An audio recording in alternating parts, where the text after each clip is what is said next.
मालिक का प्यार बड़े भागों से, बड़े नसीबों से जीव को मिलता है, या यूं कहिए मालिक की कृपा होती है। इंसान के संचित कर्म होते हैं तो मालिक का प्यार मिलता है, और वो प्यार तकदीरें बदल के रख देता है।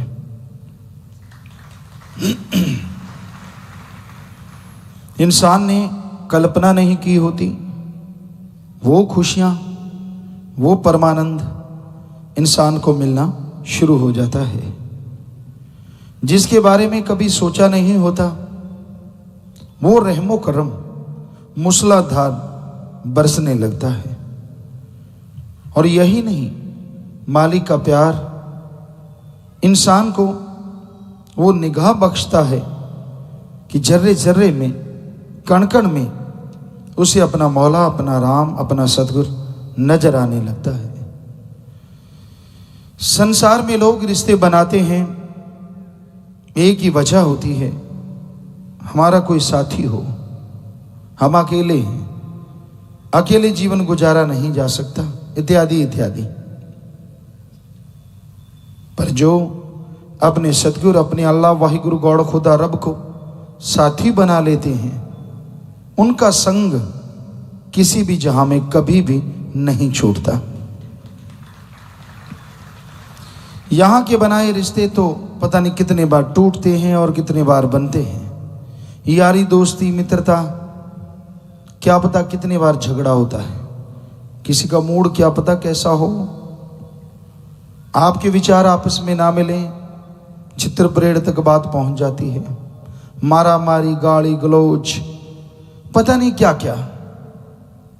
एक दूसरे की फिर तमाम कमियां दूसरों को बता देते हैं कि इसमें ये है, इसमें वो है, इसमें ये है, सब कुछ। ये अलग बात है कि वो लोग फिर से चाहे एक हों, लेकिन कितनी देर दरार पड़ी रही, झगड़े हुए, नफरतें पैदा हुई, एक दूसरे को गाली गलौज, एक दूसरे के दिलो दिमाग में वो चीज़ें बैठ जाती हैं। इसने मुझे ये कहा, वो भूलती नहीं, चाहे कितनी मित्रता बन जाए।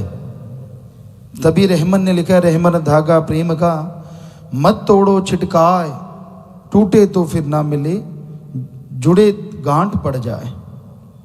कि भाई टूटे तो ना जुड़े, असल तो जुड़ता ही नहीं, वो बात बनती ही नहीं। चलो जुड़ भी गया तो गांठ पड़ जाती है। जो गाली गलौज, जो गलत बोला, जो अपशब्द कहे, जो दिल दुखाया, चाहे कितनी दोस्ती हो जाए, कहीं ना कहीं वो टीस, कहीं ना कहीं वो दर्द जरूर बना रहता है कि इस आदमी ने फलां टाइम मुझे ये बोला। तो इसलिए कभी भी प्यार मोहब्बत में चलते किसी को गलत अल्फाज ना बोलो, किसी को नीचा दिखाने की कोशिश ना करो। कोई इंसान अगर दूसरे को नीचा दिखाने की कोशिश करता है, क्या पता भगवान वो कर दें जो नामदेव के साथ हुआ, मांगी चढ़ने को दे दी उठान की। नामा मालिक से प्यार करता था, भक्ति इबादत करता था, चलने लगा, रास्ता था, कहने लगा भाई रास्ता लंबा है, घोड़ी मिल जाए तो मजा आ जाए। रोजाना जाता था, सुमन करता था, भक्ति करता था, बस कहता नहीं आज नहीं चलना, आज तो मालिक से घोड़ी लेके हटनी है।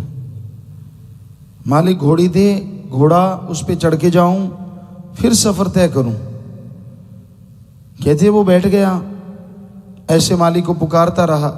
पठान आया, क्या लगा ए कैसे बैठा है? कहने लगा, उसने देखा भाई घोड़ी है इसके पास। कहता है ऐसे, कहता नहीं मेरी घोड़ी ने अभी बच्चा दिया है, उसको उठा और ये इतने पैसे ले चल। तो नामदेव ने वो उठाया और चलते गा रहा है, वाह मालिक मांगी चढ़ने को दे दी उठान की, उल्टी सीधी कौन जाने भगवान की। तो कहीं आप दूसरों के लिए खड्डे खोदते खोदते कहीं ऐसा ना हो आपके लिए कुआं खुद जाए और चारों खाने चित। इसलिए कभी किसी का बुरा कभी मांगो ना, कभी करो ना, दिलो दिमाग में सोचो ना। वो खुद ऐसे तड़फ जाते हैं, व्याकुल हो जाते हैं कहने सुनने से परे। कभी किसी का बुरा करना नहीं चाहिए, सोचना नहीं चाहिए। मांगो सबका भला, करो सबका भला। सुमरन करो, सेवा करो, भक्ति इबादत करो। वो तो कोई आपसे चुरा के ले जा नहीं सकता। ठीक है, आप हेंकड़ी जमाते हैं, बुरा कहते हैं, बुरी बात है, बेहद बुरी, पर अगर नाम नहीं जपते, सेवा नहीं करते, ये तो अपने खुद के पांव में कुल्हाड़ी मारने जैसा है। आपको किसी से प्यार हो ना हो, अल्लाह वाहिगुरु राम सदगुरु मौला से उससे मोहब्बत हो ना हो, पर आप अपनी आत्मा के लिए तो कुछ करो जो आपका फर्ज है, जिससे आप सुखी रह सके थे। नाम जपो, सेवा करो। वो तो कोई रोक नहीं सकता, कोई टोक नहीं सकता, कोई ताना नहीं मार सकता। तू नाम क्यों जपता है भाई, सेवा क्यों करता है? वो तो हर कोई अपने लिए करता है, तो वो तो करो कम से कम। तो जीव को अगर मालिक को रिझाना है तो ये जरूरी है नाम जपे। और रिझाने से मतलब अगर आपने जिंदगी में बहारें लानी है, खुशियां लानी है, टेंशन फ्री होना है, तो आप नाम का जाप जरूर किया करो, सबका भला मांगो। जो योजनाएं आप दूसरों को नीचा दिखाने के लिए बनाते हैं, जो स्कीम आप दूसरों को गिराने के लिए बनाते हैं, वही योजनाएं आप अपने आप को उठाने के लिए और सबका भला मांगने के लिए बनाओ। यकीन मानो आपका बेहद भला होगा और आप खुशियों से माला माल हो जाएंगे।